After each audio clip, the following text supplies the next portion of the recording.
Hello. Hello, everyone. Welcome. This is a kindly asked mic check. How are the volume levels from everyone? Are they good? I Working am. for me, but I assume you're asking chat. Yes, chat. While we look at the insert countdown clock here, I'm curious. This is in conjunction with our good friend and tournament lab mastermind Charles.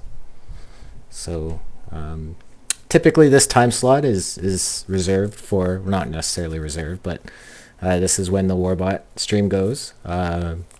But with Mike dealing with things and everyone on the Nerds United side being a little bit um, uh, you are much louder than Charles for me. All right, Charles, would you like to talk a little bit? Sure. I can try to be a little bit louder. But yeah. So yeah. Thanks for hosting me. And I think we had wanted to do some of these on both streams because it's a joint project, and I know some of the nerd streams have had to be rescheduled because of the other really cool thing that Rich is doing over the past few weeks. So it was kind of a good excuse to visit one of your streams instead. Yeah, Uh, And I'm. I guess I'll try to stop being at the bottom of a well or whatever the sound is. Hopefully this is a little bit better. I am doing some auto leveling right now. I'm trying to figure out what I'm doing actually. This is all, All right. all, Well, all. sounds like it's working. So Charles is better. Perfect now. Okay, great. Um, so yeah, this has been in the works for a little bit. Nicolino and the rest of the Perfect team has been pretty supportive, which is awesome. And coming from the other stream that we had last week about what was the best format. Um, the the tournament itself is called Tournament Lab, but we kind of were joking about calling it Night of the Living Deadball, which I think is a hilarious name.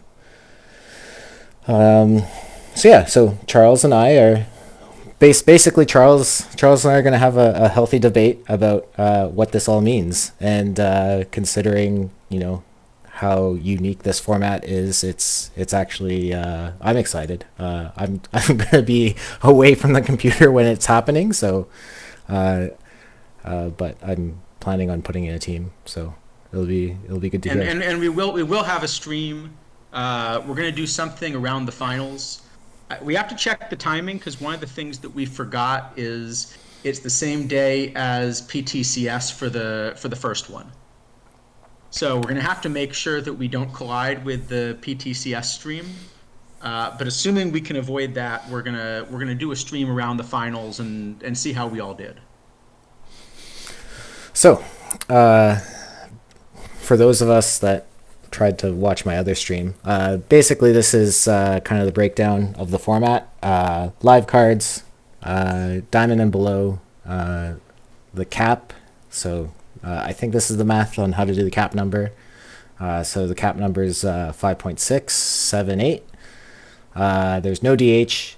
And the big thing is, I think it's the 1876 era. Let me just double confirm that. I'm pretty sure that Yep, was yeah, the. 1876. Yeah. So with 1876, let's look at what the base game thinks about it. Um, as I've gone through on previous streams, we've talked about going into the base game, changing the league total modifiers. This is what these are. And the thing to note is that I think these are based off of MLB ratings for 20. I don't remember. So don't take these values as gospel.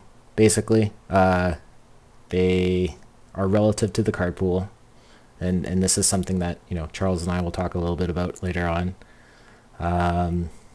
But yeah, I think I have to rethink how this works. So the middle column is the amount of events that happen, and then the third column is the modifier for those events. So to hit a triple, you require much. I think that's how it goes. You need a much higher value to hit a triple than it does I think there are more. Is it the other way? I think it's saying there are more triples but fewer doubles. well. So there are like 1.5 times as many triples as So there would be in the modern era. it's. I think the modifiers are relative to the card ratings, but maybe I'm wrong. Okay, Like so maybe it means it's one. So then maybe it means it's 1.5 times easier to hit a triple. Then would maybe be another way to say it. right, and then Um, a 5% or whatever 95% reduction to hit a home run because there's only 40 home runs. yeah, yeah. So that modifier for the home run, does that say 0.06 or something? Yeah, So that's yeah, .06. there'll be 6% as many home runs in 1876 as in modern. Yeah, yeah. I think that's probably a good way to kind of read it. And there's a lot of weird stuff going on. So, usually when this is would be a good thing to have someone like Snailman around too, who's thought a lot about deadball baseball and the history. One of the things that's really weird to me is I always think about the deadball as an era where you just had a lot of hits. But it turns out in 1876 that wasn't true. It was actually harder to get a hit in 1876 as well. Uh, Snailman's even here, so that's. So I'm not quite sure why this was true. Actually, that it was harder to get a hit in 1876, but it does. But there were fewer hits. It Um, it is odd. I would say that there's yeah. I guess maybe the leaf jersey is right.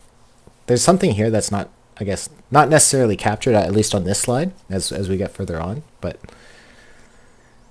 when people are having balls, I guess if you think about it, they were playing with no gloves, most likely. Uh, I don't even know. Like, I guess pitchers probably weren't throwing that fast, but if you think about it, and you even could like, and you could still call location to some extent. oh right, yeah, you told the pitcher where to throw.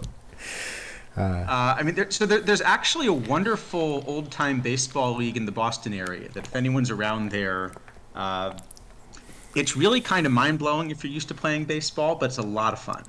Uh, like one of my favorite rules there that I still never quite adjusted to as a hitter, but was a key strategy is that the rule for a ball being fair was just based on the first bounce. So one of the best strategies, the rules of baseball state something actually that's kind of weird, and you might wonder why it's in there, which is that other than the catcher who has to be in a catcher's box, all 8 fielders have to be in fair territory when the ball is delivered. And you might wonder, well, I mean, I know people are thinking about weird shifts, but, why would you ever want to not do that, right? But the rule at the time was that a fair ball is based on the first bounce. So one of the strategies was to hit what they called a fair foul, where essentially the first bounce is in fair territory, and then it sort of goes foul like down the first or third base line and gets past everyone and goes into the corner. Um, so there are all sorts of really weird things about baseball in that era.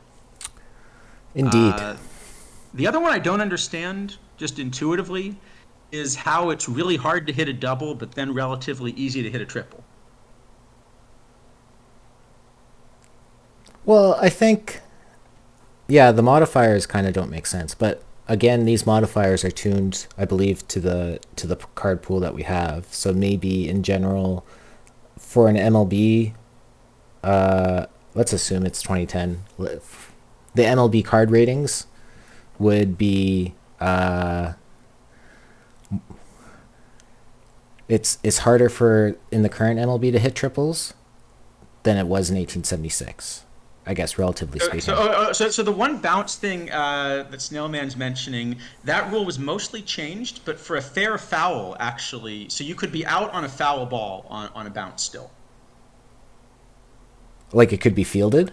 A foul ball could be fielded Yeah, as if it was in yeah. play. So I think under the really old rules, just like one bounce and you catch it, you're out. But they only changed the rule for fair balls for a while. This is crazy. Is it even baseball? Who knows?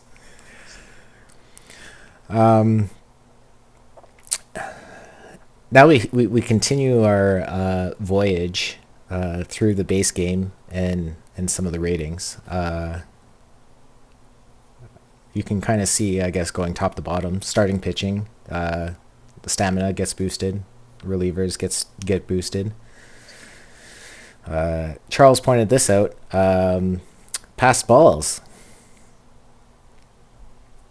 That's a big number. To me, I think that means there's going to be lots of passed balls. Yes, that's what I'm assuming. Uh,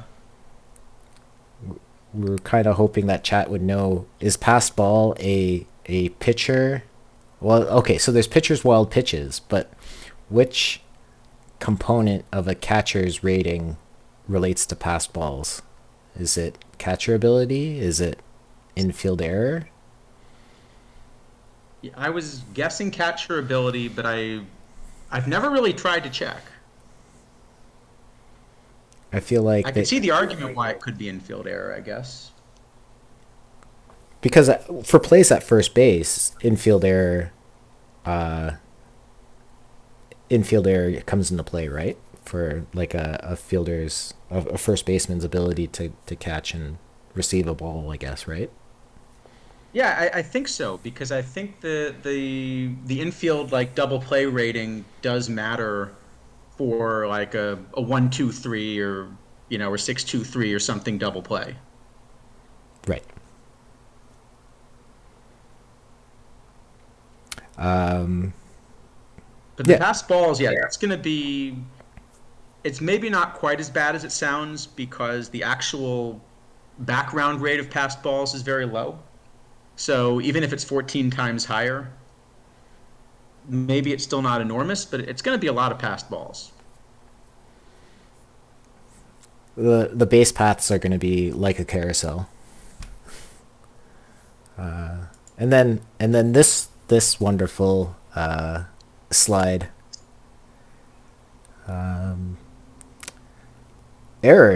Errors abound. Yes. Um, Oh, and it's a little bit position dependent, I see. yeah. The interesting part. So maybe there's some sort of relationship where if the because a pass ball is an error to the catcher, right? Typically, when scoring a game. Yeah. But if the error catcher rating is only 1.7%, but the pass balls is 14%, what does that mean? I think that means that the difficulty is in catching the ball rather than fielding it. So the rate for catcher errors for a dribbler in front of the plate, it wasn't that much harder for them to pick it up and throw it to first. Although there was still the problem, I guess, of catching the throw without a glove, maybe. Did Um, Was the third pitch drop strike still a thing, or was it a thing back then, or that I don't remember. Yeah, I don't know. But another thing I see that's interesting is it's the outfield errors that are even highest there. which I think that kind of makes sense, right? Like you're talking about pop flies or anything, and I feel like those are a little bit harder to do without a glove. Where I think dribblers, Maybe. I guess the trade-off is that you tend to get the ball hit harder in the infield, maybe. But and I'm guessing that 10 is actually, I'm guessing it's actually more than 10, and that 10 is just some kind of max setting in the game. yeah. So the way I understand this is that and we'll touch on it a little bit more. But basically, you need to have 10 times as higher error rating to have equivalent error rating in modern era or whatever 1.0 would be. So we'll talk a little bit about this more later on. Okay. So what does this mean? So we had a pretty healthy debate a few hours ago with respect to what does this all mean, and you had a pretty good list of things to talk about in terms of exactly how does Yeah. run So I prevention work think, in yeah. So I 1876. think one of the reasons that we're not doing this as kind of the Warbot stream, but rather as the like Nerd Z6 stream, was because one thing we didn't want to do was just kind of give you, here's a model and here's a list of what players we think we should run, because we really want to see what the community comes up with. Uh, having thought about how the tournament works instead of just, especially because the models aren't going to be very good for such a weird regime. Um, but I think there are a few reasons the models aren't going to be very good. And a lot of it are things that we don't really understand either about the game engine or just what baseball looks like here. And so part of the fun of doing an 1876 tournament is having to think a little bit about what baseball is going to look like. So maybe one way to describe this, the way the game engine works is for pitching, it sort of first figures out, the main pitching idea is based on Voris McCracken's stuff and this idea that pitchers kind of mainly control three true outcomes: strikeouts, home runs, and walks. And then they don't have a lot of control over the rest. So that, for example, when we work out what is the war that a pitcher has in OOTP, that war is coming from the FIP and maybe some leverage considerations or something like that. But FIP itself comes particularly from thinking about the modern era. So there's this idea in there that, for example, in the modern era, 13 strikeouts basically prevents about as many extra runs as giving up 2 home runs gives up. And so a pitcher that gives up 13 more strikeouts, and gets 13 more strikeouts and gives up 2 more home runs, essentially is equivalent, right? But in 1876, that's very much not going to be true. And I think we've seen this a little bit in general as we go back, in time to some of these other eras. But it's going to particularly not be true in 1876. Right? Like maybe one way that this would be intuitive is, let's imagine you're playing slow pitch softball, right? So in slow pitch softball, basically, it's not that hard to get a hit. Most people are going to get hits. Most balls in play are not going to end up being outs. And as a result, most base runners are going to score. Well, one thing that means is a home run isn't as much valuable compared with just a single as it would be in a low run scoring environment, right? Basically, a run is or a single is almost as close as good as a home run. Yeah. Yeah. I mean, it's the whole, and so part of what that means is if you were trying to calculate, well, if we think the only things pitchers control are strikeouts, walks, and home runs, but you're now playing slow pitch softball, you wouldn't want to assume that 13 strikeouts and 2 home runs are a wash. In fact, those 13 strikeouts are incredibly valuable because it's very hard to get outs. And the home runs that you give up actually aren't that valuable. You'd much rather the pitcher that's giving up 13 more strikeouts and 2 more home runs. So in Whereas on the other hand, if you're playing in an era where it's almost impossible to score, if we're playing baseball in 1968, probably the opposite is true. It's hard to score, so maybe the strikeouts aren't that much worse than just getting balls in play. but the home runs are really costly because it's so hard to score. So I think one question to think about when building a team here is for this 1876 environment, what are actually the important things pitchers are going to do? How much do we care about walks and strikeouts and home runs? So I think with that being said, like a walk, if we're already saying a single is as good as a home run, or roughly, then wouldn't a walk be as good as a home run?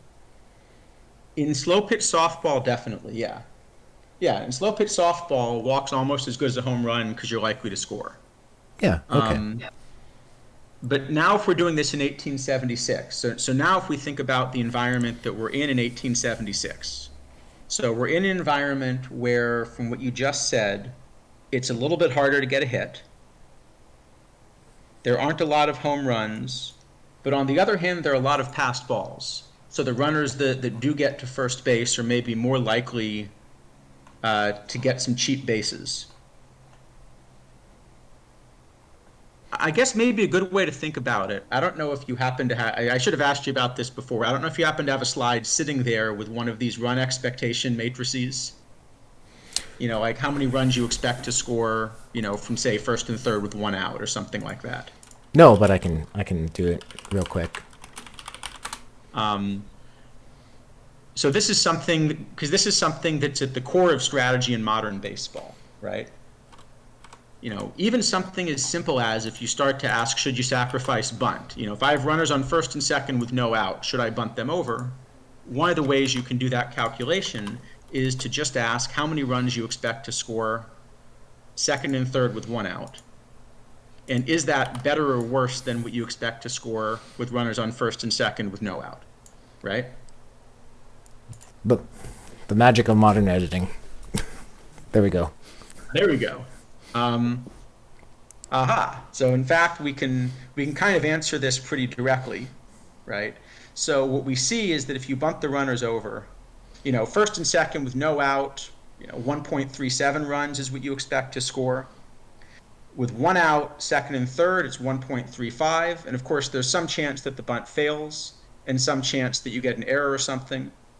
But even if the bunt's successful, it's actually costing you a little bit.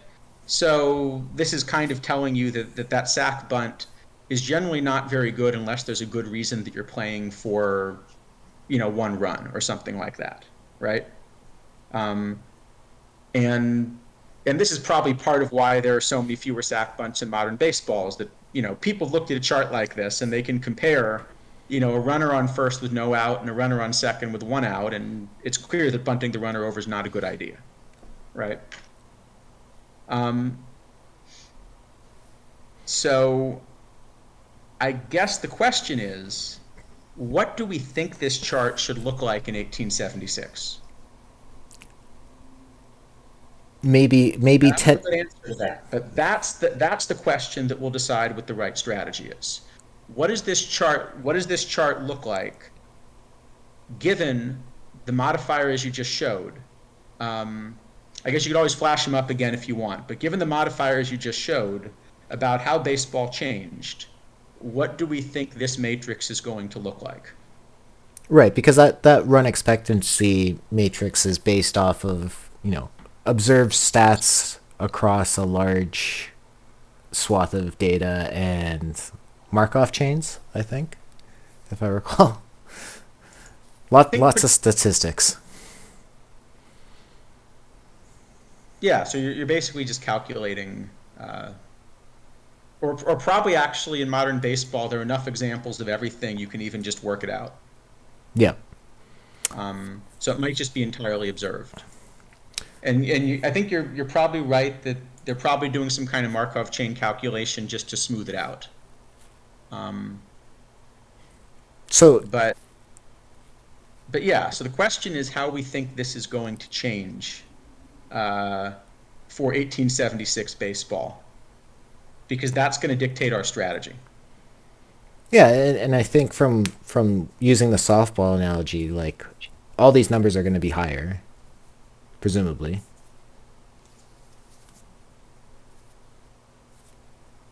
No, because there are fewer hits, right? But more errors. On the topic of errors, how does the game engine deal with errors?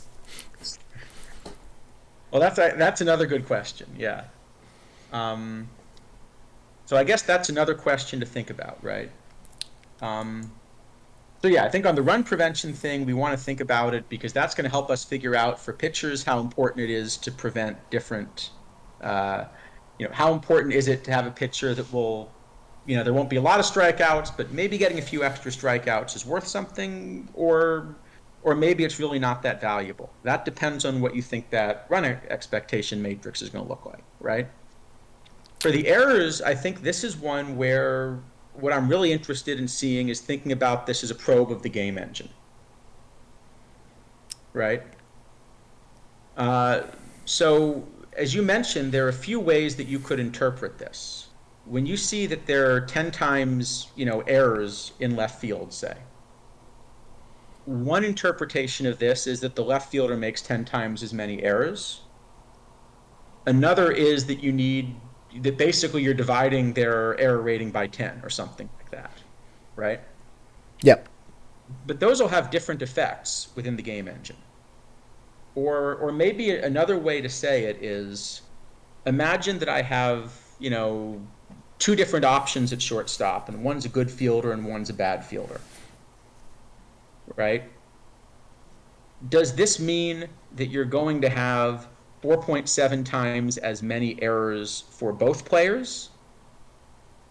Or, if what you're doing instead is kind of dividing the ratings by 4.7, because that curve isn't really linear, does it actually mean that it's a bigger effect for the bad fielder than the good fielder?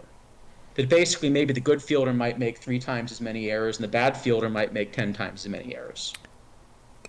My understanding, and I by no means know anything, is that the error rate is unbounded by the engine. Now this is just how I think. So, you know, a lot of other things, like if we go and look at sort of the batted the batter components, like these are league totals that are trying to be hit.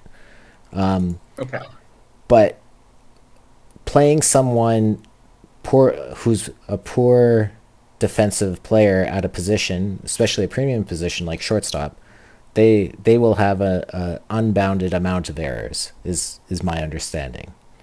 So it's basically every shortstop role is going to be not capped by league totals, where like some of the batted events are kind of nudged along by the league totals. So I think your assessment is correct in that a poor shortstop will a poor fielding shortstop will play even worse than a good fielding shortstop, like significantly worse.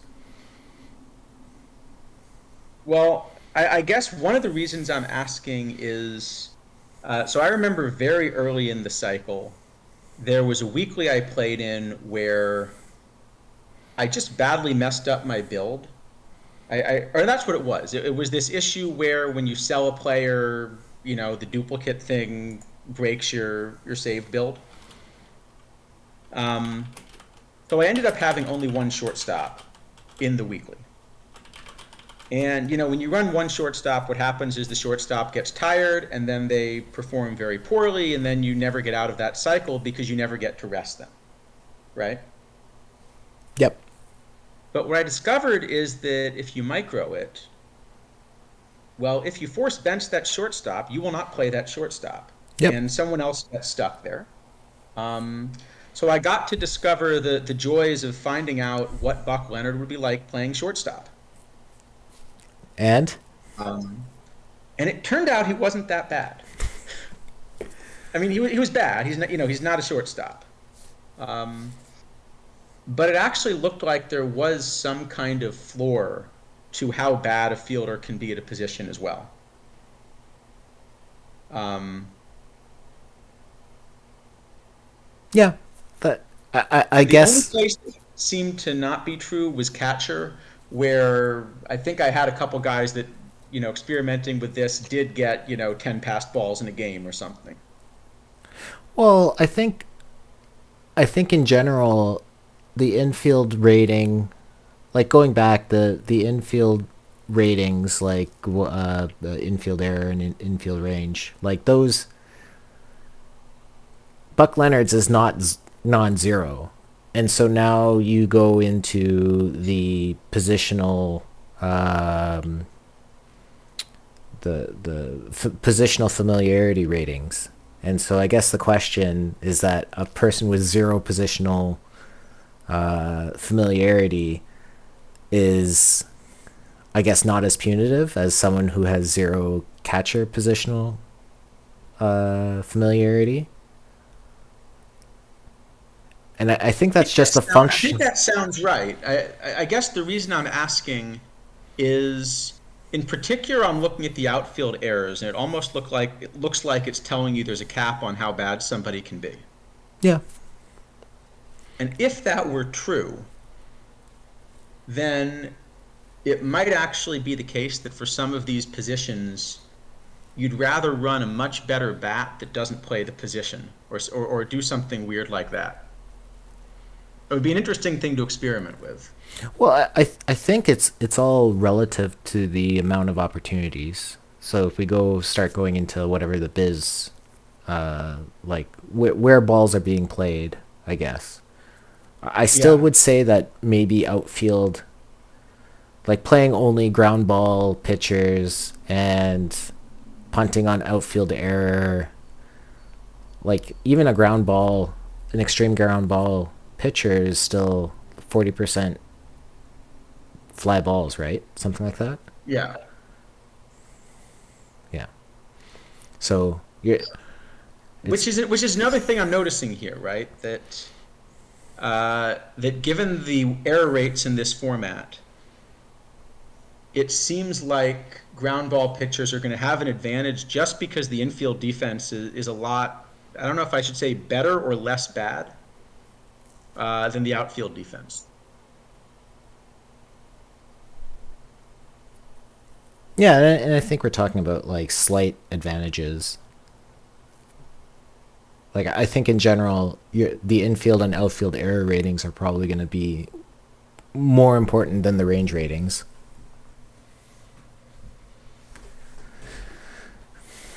because I feel like the range is a dice roll against BABIP, right? Typically. Yeah.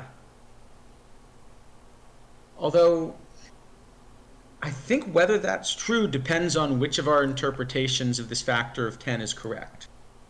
Because if you just get 10 times as many errors, right? If you just Mic get 10 off. times as many errors, then, Mic you on. know, you just want the better fielder because you're starting off with a lot fewer errors. But if you're essentially dividing your error rating by, if you're dividing your error rating by 10, right? If you're dividing the error rating by 10, then, maybe the difference between a good fielder and a bad fielder is almost negligible, right? You know, the difference between an 80 error rating and a 40 error rating becomes the difference between 8 and 4.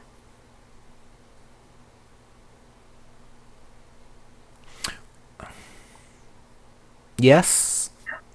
So maybe you actually don't care about the error rating because you've nerfed them so much that it actually doesn't matter whether you're a good or bad fielder. I don't know whether that's right. I'm throwing ideas out here because I think what I'm trying to express is that this is part of what I'm interested in seeing when we actually run this tournament. Is we've got a few ways that we could interpret this, and we're going to find out what's going on. Yeah, that's fair. Sorry, Mr. Audit. I'm not. I mean, even the best fielder will make a lot of errors. But what I'm saying is, okay, let's imagine there's one fielder that will make 10 errors a season, and another that will make 4 errors a season, and you multiply that by 10, right? Then it's the difference between 100 errors and 40 errors. It's 60 more errors, which is a lot, right? On the other hand, if what's happening instead is the interpretation Christophorus is suggesting, where you just essentially divide the error rating by 10, so they all have really lousy error ratings. Well, the difference between error rating of 8 and an error rating of 4 is not so big. It might be that one of them will make 95 errors and the other will make 85 errors or something like that. And so it's actually not that big of a difference. And I don't know which is the right interpretation. That's what I'm saying. Is that's part of what I'd like to see when we actually run this tournament. I think these are things where we don't know the answer. I talk on the Warbot stream about the places that the model I have for the game engine doesn't really, we don't know what we're doing yet. This is an example of something where I don't have a good way of knowing what I'm doing. The interpretation I've given and the interpretation Christophorus gave are both reasonable ways to interpret this number. Let's see. Oh yeah, we could run the base game. The thing is that we've noticed that there are some things the base game does that are definitely different than Perfect Team. Not everything, but there are at least some things. So you could learn something from the base game, but it's not guaranteed to give you the answer. So that being said, though, like even between what was it, your 85 and 95 errors, like the person with, I guess the person with 80 error rating is still going to make less errors. But yeah, They will still be better, but if you're asking sort of is error rating or range more important, I think that depends on how you interpret this number. So I right, think if it's 10 times as many as normal, that says error rating is like 10 times as important as it was before. right, But if it's divided by 10, I think that actually says that error rating is less important than it was before. You're just making all of the fielders bad. right. But going back to the previous comment about Yeah. run environment, if a base runner is basically a run, they're still saving 10 more runs than the poor fielder. You're still saving 10 more runs, but you might care more about range or something, or bat or something like that, Right. I Yeah. guess. Yeah. Yeah. I guess the interaction of the ratings is probably what makes the most sense. Yeah. So, Mr. Yeah, Audit, the difference in the base game is the player pool, but I think part of the question, how I understand it, is that the player ratings normalize to the league total modifiers, where that's not the case in Perfect Team. The overall the ratings are fixed, and then there's some weird things. Continuing on though. there yeah, there are some other differences, but actually if you're interested in this, there's a great series of streams that Sergeant Mushroom did. Uh, and he's probably still the biggest expert in how the kind of the main game engine works. Yuka would be another really good person to ask. She's thought about that a lot. Um, yeah. Anyway, sorry, go ahead. You're gonna. Fatigue, and I did this wrong, but this is Snailman, if he's still in here. For a pitcher, if you saw Kidney's stream, I think he had Snailman on, and they talked about a interesting development in the engine and how to leverage starting pitcher fatigue. So, what were your thoughts on this, Charles? Do you want to summarize the idea real quick, just in Uh, case people? It's an excellent stream in case people haven't seen it. I think it's like 60 pitch count, 18 batters faced, gives you 4 days rest. Is I think Yeah, the gist of it. and my understanding is that the reason that that's being done is essentially thinking that it's important to keep the pitcher from being tired in the game. That once the pitchers, either that there's explicitly a penalty once you're in the third time through the order, perhaps I've seen that floated, But even otherwise, that even if the pitcher is able to recover the next day, and in 1876 they will be able to, right? You're going to be able to you're going to be able to send pitchers out day after day in this format for sure. But whether it's an explicit times through the order penalty or whether it simply is that as the player gets tired, they become less effective during the game, there seems to be this idea that, constantly throwing fresh people in is going to be more effective. The trade-off, of course, is if you do that, you have to run more pitchers, right? Um, And we'll touch on it a little bit, but yeah, there is no DH in this format, so you need to consider that when you're doing this too. So you can. yeah, in fact, I wonder if a viable answer for this is essentially to try to get a setting where you just completely punt on pitching and you plan on pinch hitting every single time the pitcher's up. Because you have no shortage of roster spots, right? You just have a shortage of points to give pitchers. Yeah, and with uh there is I'm fairly confident you only need one starting pitcher, but I think in the build that I hastily put together during lunch today, I think I had like 22 spots, and that was with seven relievers in the bullpen. So I could really throw like the 12 pitchers like you would in a modern setting, and just cycle people through. Especially as a reliever, you can, with the three batter face minimum, you can, to your heart's content, have pitchers just kind of cycling through on the mound. Yeah. On the other hand, it's also going to be a tournament with a low cap. And so if you're going to do that, because there's also a temptation to realize that, you can literally spend one block of points on one player who will throw to every single batter you face in this tournament. And normally, if I told you that in a cap tournament, I think you would come back and tell me that that's by far the most efficient thing you can do is to spend on that pitcher because they're just part of so many more at bats than any other player that you can use those points on, right? Yeah, no. Um, Basically, they are your most important player. right.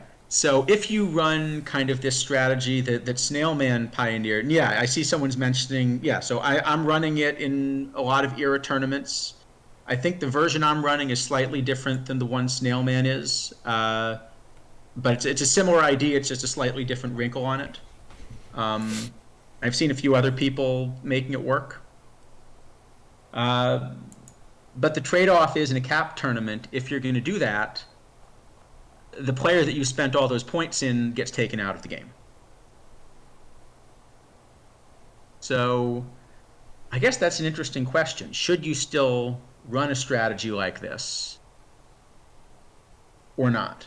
Well, without someone like Bullet Joe Rogan, because this is a live, because of the card pool. Like this actually, there is no Bullet Joe Rogan esque person. I think when I was looking at cards on my alt when I was building a team, I think I ended up with Hyunjin Ryu because he had like 86 BABIP and like 20 contact.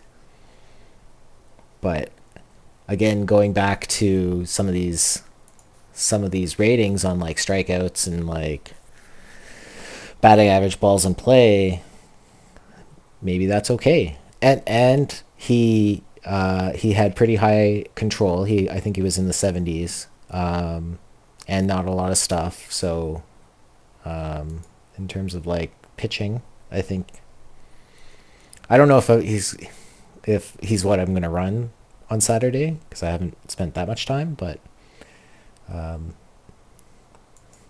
pitchers that hit. That's something we're going to talk about a little bit later. Yeah, could be Normalization. pitchers that hit. Could even be hitters that pitch, right? I mean, if you look at those three true outcomes, what it basically says is no matter how good you are at stuff or how bad you are at movement, you're still not striking anybody out and you're still not giving up any home runs. Right. So if that's really true, you know, maybe you just kind of want to tell a position player whose bat you like to go out there and throw the ball. Or if I don't that's think I would like to think that doesn't work, but or if that's the only people in your bullpen. I don't know. I'd really like to think that doesn't work, you know. But maybe that actually is the right idea. I'm hoping at least one team tries it so that we can find out what's going on. I mean, I think this is also one of these things where having Diamond be the cap is really important because otherwise, I think a lot of people would just have run Otani. Yeah, 100%. Um, although I do remember a PTCS or was it PTMS but one of these series where Alex Bregman actually was the key bullpen arm. So I'll definitely be looking at pitchers who hit or hitters who pitch when composing a team. uh, yeah, I forget what series that was. Someone will probably remember, but there was definitely a really fun ending with one of those. We've kind of touched on this throughout the stream, but normalization and what does it mean? And I think we you posited this kind of thought experiment of 100 overall Lou Gehrig versus 40 overall Ryan. If I could spell his name, I think it's Castellani. Yep.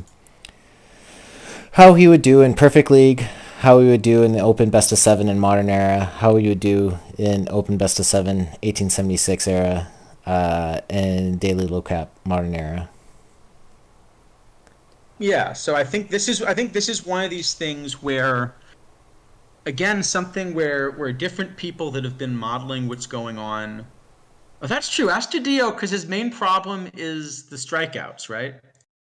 But in this era, that's not a problem.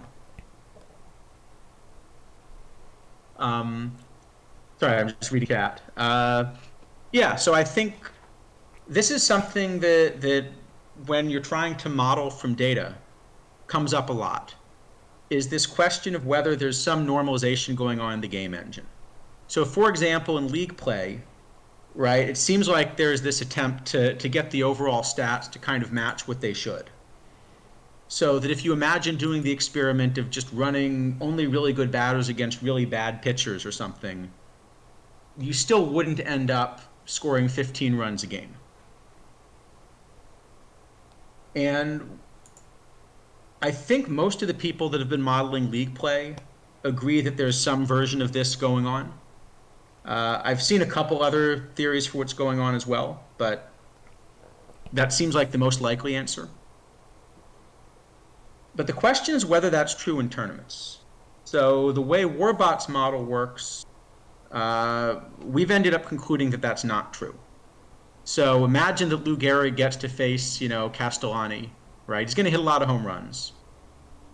But what we would end up concluding is that, in the modern era or in the daily low cap, the home run rate for that batter against that pitcher would be the same. It should still be different in 1876 because the era modifiers, and it should be different in league play because there is some kind of normalization. Okay.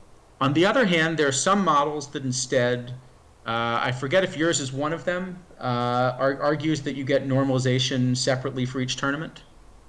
Well, I think when you say normalization and when I say normalization, I think they mean different things. So I think fundamentally there's the strikeout rate is because the card pool is restricted more often. The targets, like basically 70 stuff rating when everyone's running people with 90 stuff versus 70 stuff rating when the like 70 is the top. they would mean different things in different card pools per se. So I guess I kind of think there's normalization, but it's not. I think it's just an artifact of the engine per se. Okay. Yeah, whereas I think the way I've been modeling it, I would expect that the same batter and hitter pair really will behave the same way in all types of tournaments. And that the difference where some tournaments are higher or lower scoring is because overall with the card pool, you get different combinations of matchups. I can Um, buy that. Yeah, I think I'm on board with that. but one of the ways we'll be able to tell is we have a lot of data about, how kind of live players perform in live tournaments against each other. So if there's so this is something where we'll get to see what that looks like when you move it back to a much different era. And I think this is one of the other things where this is actually a pretty good test of what the game engine's doing in terms of trying to figure out what's going on. Um, so I see Mr. Black is mentioning kind of this, kind of the way that the fielding works. So when you're looking at fielding and war calculations, that definitely is normalized in the sense that war and ZR and things like that are a comparative number. So ZR specifically is a comparison between how your fielder is doing and how the average fielder did in that league or that tournament. And that's the way the number's phrased. But I think the question I would ask here is a little bit different. It would be, if you have the same defense in one tournament where the other defenses are really good and a tournament where the other defenses are really bad, will that defense field just as many balls in both tournaments? That's what I would mean if it's not normalized. Just that in the tournament where they field that many balls and the other defenses are good, it'll correspond to a low ZR. And in the one where the other defenses are bad, fielding the same number of balls is a high ZR. Or if there's actually some kind of normalization where it says, tournament wide, BABIP is going to be 300, let's say. Then if you run exactly the same defense against the same batters and same pitchers, in the tournament with good fielders, they will actually get to fewer balls than in the tournament with bad fielders. That's the difference we're talking about. Does that kind of make sense? Or I don't know if I explained that well. The concept in general is confusing, but I think your explanation is fairly it jives. So yeah, so basically, what I'm hoping is that in 1876, when a lot of things become extreme, I'm hoping it will start to become clear which of these is actually happening. So that's another thing to look for, because the way you would build a team depends on the answer to this, right? Well, I think in general, it they have to be relative. Well, I think this is where talking about BizMetrics and things along those lines is a little it gets kind of you get kind of backwards with it because to me I've always thought the BizMetrics were more what do you call it, descriptive, not prescriptive. So meaning that like the engine records an out and then assigns a biz value to it, I guess. I think that's right. Yeah. So you can't kind of use those to figure out. Yeah, I think that's right. So with that being said, other metrics like zone rating are typically relative as well, as I thought. So if Yeah. there are worse teams in the tournament, then you're going to have a higher zone rating, but the defensive runs saved may not be greater. So Right. the run, And the defensive run saved is the question that I'm really interested in here. Because the zone rating is entirely comparing your run save with somebody else's. yeah. Well, no, Right? Zone rate, in other words, zone rating is a comparison between your run saved and the average run saved. sure, okay. But the question is, if you drop a bunch of like peak Ozzie Smiths, in it for all the other shortstops, does it actually make your shortstop get to fewer balls? Or does your shortstop get to the same number of balls and just look like he's not a very good shortstop because everybody else's shortstop is much better? Yeah, I think it's more the latter. I think what will happen is the runs scored per game will just go down in the tournament. Right. So I think that's the question. I think that's the question we're going to get to find out. Um, So does that mean that it's not normalized or that it is normalized though? that would mean that it's not being normalized. At least that the ratings aren't being normalized. That just the things like zone rating and WAR are relative quantities. Yeah. So that's the way at least the Warbot model works. But I know that there are other models out there that take different approaches. Yeah. So I The don't think this is something everyone agrees on, is what I'm saying. right. I think the way, like a lot of people, they kind of mash a lot of data together for their modeling, and I think with that, I don't, for certain metrics, I think that is a mistake, and so I'd rather have more separate data, but data that better reflects the run environment that the tournaments are ran in. Yeah. So, like I, you were I saying, think I think the place that this really comes up is in thinking about some of the extreme shapes that live cards have. Because if you really believe that nobody's capable of hitting home runs, then it means that your movement rating essentially is wasted. And anything that's wasted in a cap tournament, you want to minimize, right? Because it's costing you overall points for something you're not using. Well, there is, at least in the last ratings update, there is a live pitcher with one movement, right? yep. Only costs you 6 points against the cap. He's 46 overall. But can he hit So though? can he hit? Let's see, 35 BABIP. So not really, but I guess more than some pitchers. Actually, that's not bad for a relief pitcher. Yeah, I think that's on the higher end. So you're getting 35 BABIP out of and 27 I for 46 overall, Eliezer Hernandez. Um, but he only has one movement.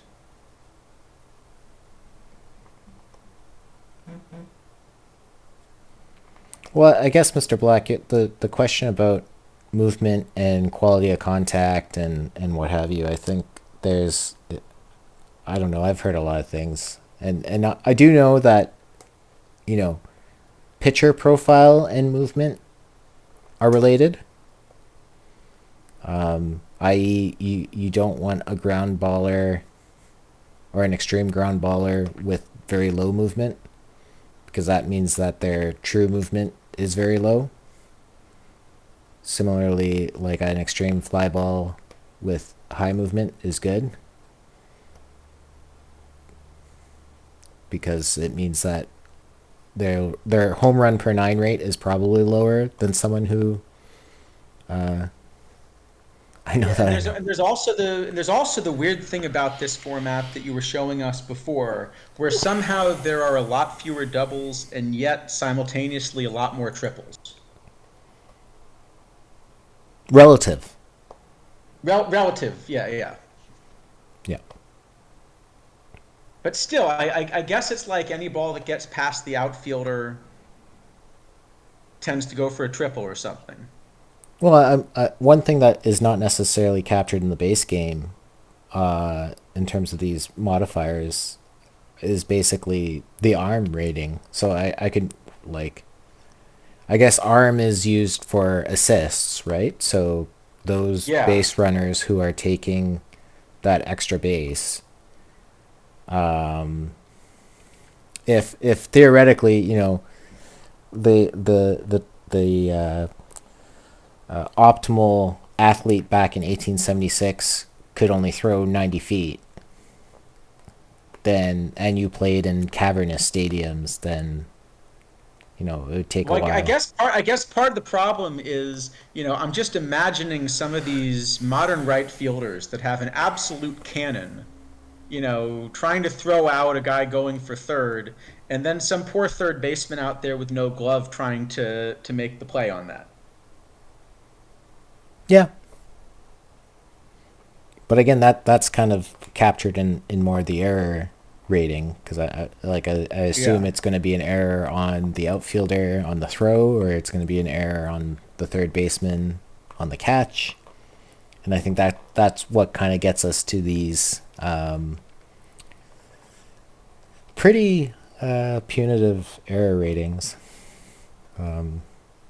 Yeah, so I think these are all going to be things that as we build rosters, we should keep in mind. And I think it's nice that we don't have good answers to them, because what I'm really hoping that means is that, yeah, I'm really hoping that means that we're going to see a lot of different kinds of builds, and that this is the kind of format where really the winner is going to be the person that figured these things out correctly, rather than having, 50 similar builds in a solved meta and, getting the good die rolls.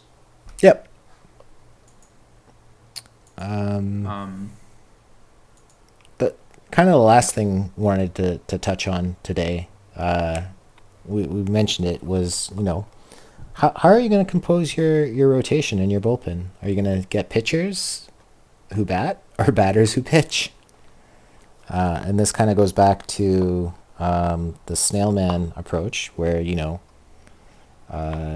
you want do you want all clones in your bullpen?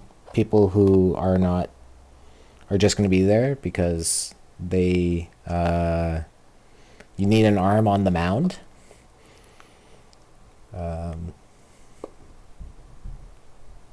Are you gonna? Because I guess the idea is going back like to the point that your pitchers are going to be the ones most in the game, presumably, and they're going to be yeah, throwing a bunch. Maybe you try not to spend so much on one pitcher, but you spend a lot on six pitchers, because the fatigue is gonna, like, that. Your first pitcher who's going to be in there is going to be pitching on, well, I guess with 60 pitches. yeah. I don't think you would necessarily want to do 60 pitches. I feel like. I think I'm torn between two ideas, and I'm not sure which one I'm going to try for Saturday's tournament, because I don't know which is the right interpretation. So I think one interpretation is you go back and look at the modifiers you saw. And really, the OOTP's version of what a pitcher does is they control strikeouts, they control walks, they control home runs, and they control nothing else. But what you've just told us is there are no strikeouts, there are no walks, and there are no home runs. And if that's the case, then the pitcher is almost 100% useless. Maybe with one exception, which is whether the pitcher is right or left-handed determines which set of batter ratings get used. And so maybe what you just want is to run a ton of specialists, three batters at a time or something, knowing that even if you use 10 pitchers today, all 10 of them are going to be available to throw again tomorrow. Man, that And you can pinch hit for them every time. Okay, that's one idea. Second idea is, wait a minute, I can just run one really good pitcher for every single at bat. I'm going to make the pitcher my biggest priority in investing points. Um, I don't know which is the right answer. Uh, like you I'm you actually leaning towards the like the 13, 40 overall pitchers, because if nothing else, it at least sounds like it's fun.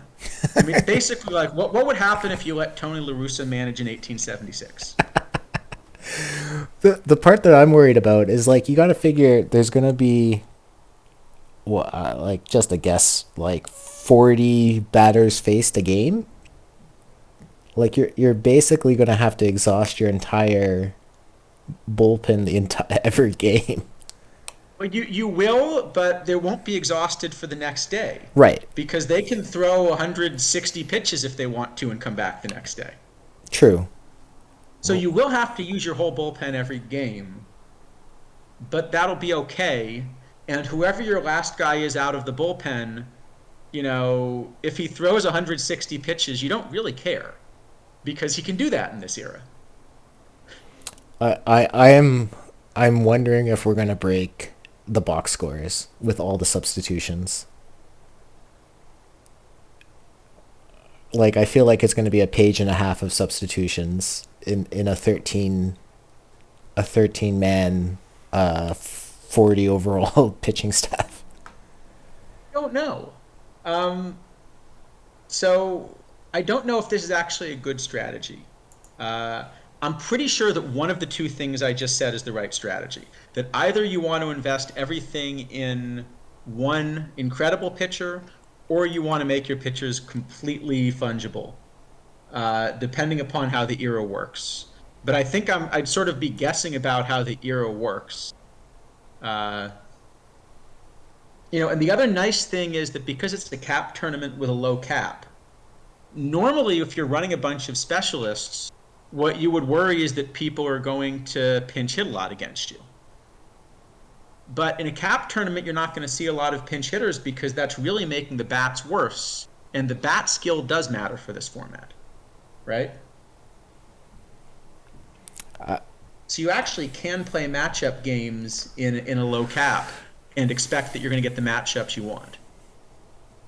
Yeah, I think from a fielding point of view, you're probably from like a batter point of view, you probably don't want to spend much on your your backups.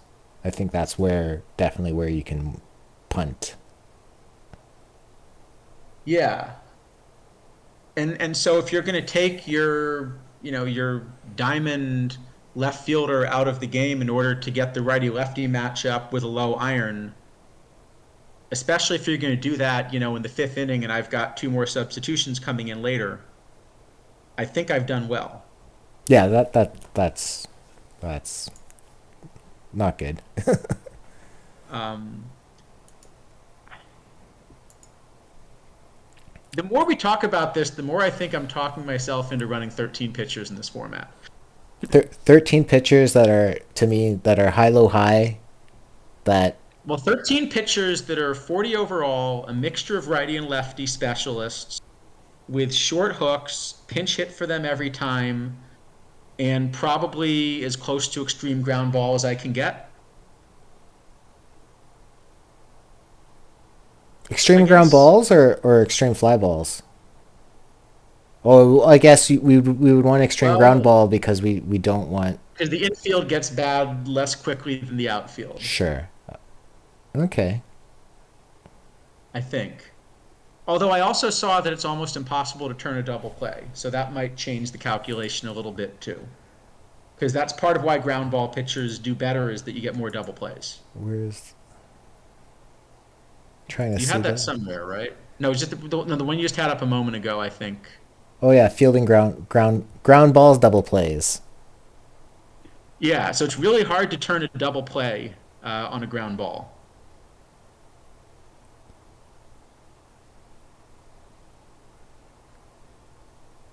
Or is it the opposite? I'm kind of confused now. I think for these they're it depends on if it's the I rating or if it's the uh Yeah, or if it's I think the that yeah, frequency. I think it's clear that setting your sliders for this are going to matter a lot too. Because like for example, if you have really that many passed balls, then if the stolen base success rate's pretty similar, maybe I don't even want to steal. I just want to wait for the passed ball and go to second base.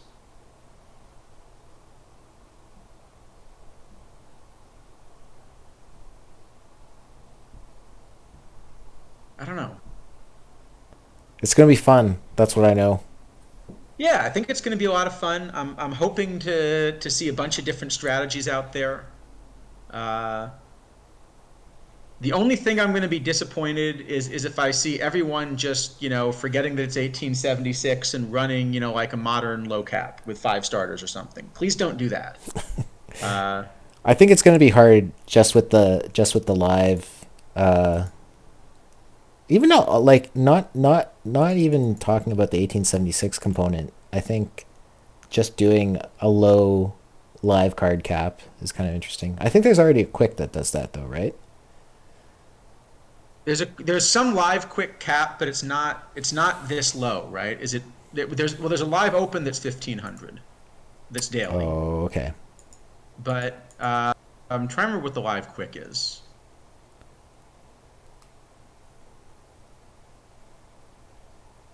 Let me see if I can find it. Barmy, that I have a different tinfoil about that, but 1650 looks like the quick live cap. Jarwin, your second starter is probably not going to pitch unless you have it. Well, so I was thinking about this actually. I'm going to give you an argument for running 2 starters, Okay. and you can see what you think about this too. Um, it's a cap tournament, so everyone's going to really be putting their points primarily into starters, not backups. So what you might find is it's a real advantage to either throw a righty or throw a lefty uh, every single game against, say, the team you play in the first round. But if you beat them, you might then want to do the opposite in the second round.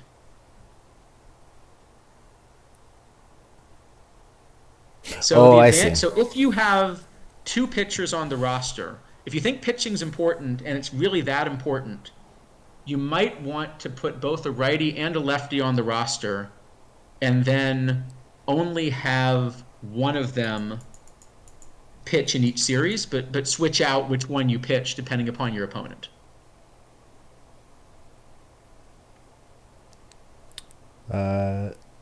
The tournament's gonna run. What's 20 hours from now? We are at It starts at 1700. 1 p.m. It starts at 1 p.m. Eastern. Sorry, the deadline is 1 p.m. Eastern, so it fires at 2 p.m. Eastern. Is that right? Uh, Around there. Yeah, yeah, yeah. Yeah. Yeah. So, Um, Mr. Black, I think 15 stamina is gonna be like, what is it? What did I have it on the slide? My interpretation is that 15 stamina for a reliever is gonna be like, what is that? Like an 18 stamina. Now, how many pitches an 18 stamina reliever in 1876 will pitch? Maybe it's 50. Maybe it's 80. Who knows? so I can, well, if this helps, I can tell you that in a perfect draft where I accidentally miscounted something, I ran Koji Uehara as a starter on 18 batters faced Did you win? in, I think, 1933. And normally I could get away with a 2-man rotation doing that and a bunch of bullpen. Koji was able to throw to the 18 batters faced, but could only do it every third day. Oh, so maybe it's more related to recovery uh than the amount of pitches. Yeah. Okay. Maybe. Uh, it's one data point. I wasn't intending to do it when I tried it, so I haven't gone back and done it since. Well, I think some people who've been running into the 4 day rest, pitching on 4 days rest instead of five or whatever, 3 days rest instead of four, Yeah. they are finding that stamina regeneration does seem to be a function of the stamina rating. So, like, I think there's Yeah, and break at least offs. for relievers, there's definitely an idea that fatigue builds up when you've pitched multiple times in the last few days, or 2 days in a row, or something like that. Yeah. So Okay. With that said, um, thank you, Charles, for coming on. Thanks for the discussion. Um, thank thanks for you. having me, and I'm really looking forward to this on Saturday. I think it's going to be a lot of fun. So thanks to you and Astor and Durden and the people that weren't able to join the stream today for everything they've done, and especially Nicolino for actually being willing to do this because, you know, the That's community super always has a cool. lot of cool ideas, and it's really nice to actually get to try them out. Yeah. Um, so that being said, yeah, thanks everyone for coming out. I don't think there's anyone streaming out of the park baseball, or else we would raid them. Was did I see? Gamba was streaming and Oh, they but he rated finished. us. Yeah. So with that being Okay, said, then there might not be anybody. Yeah. yeah, looking forward to it. And as I don't think Dish mentioned it on the stream, but the idea between the tournament lab, um, the perfect team tournament lab is, if you have some if you have a tournament format that you really wanted to see, yeah, let us know. Let Charles or Mike or Durden or Astor or myself or Nicolino know, and we'll see what we can do. Um, 69, the nice tournament. I don't know if we will see that. I actually noticed when they did the re-rates, I think it was relievers. There aren't any 69 overall live relievers or something. When I went to build like a bronze live, I guess that's going to change on Monday, right? Yeah. So that's the interesting part too in terms of data collection is that uh, we're gonna have two very different tournaments between this week and next week, um, which is also gonna be fun. But yeah, I also can't wait to see a 5-man rotation with a 7-man pen and power hitters with no defense win. But that will confirm some Yeah, I'm suspicions. sure there will be one of those that goes distressingly deep, right? Yeah. But it just means we're putting all this effort in and clearly doing it wrong. That's usually what I learned from these. You know, I figure I'll spend a lot of time thinking about this, and I'll get knocked out in 5 games in round one or something Yep. by an auto team. Yep. It sure sounds fun, but breaking it down is fun, and at least thinking about it is fun. So And yeah, actually, there's a really good prize pool for it too. So yeah. I'll I just saw this one had a nice set. let's see. Let's see if I do this, and then if I do that, and then we can kind of take a look at it. So it's right here. So yeah, we have Shoeless Joe, Dick Allen, Dick McAuliffe. Those are all really good cards. All three of them are playable in a lot of formats. Yeah. The Cy Falkenberg, I'm not too familiar with, and the Veen Greg, I'm not too familiar with, but Veen, I don't think is as good of a card. Yeah. yeah. But the So top, but the top three are all ones that are in the meta somewhere. So yep. Okay. So that's it from us. Thank you everyone. Thank you Charles. Thank you Nicolino. thanks a lot. Okay. Bye.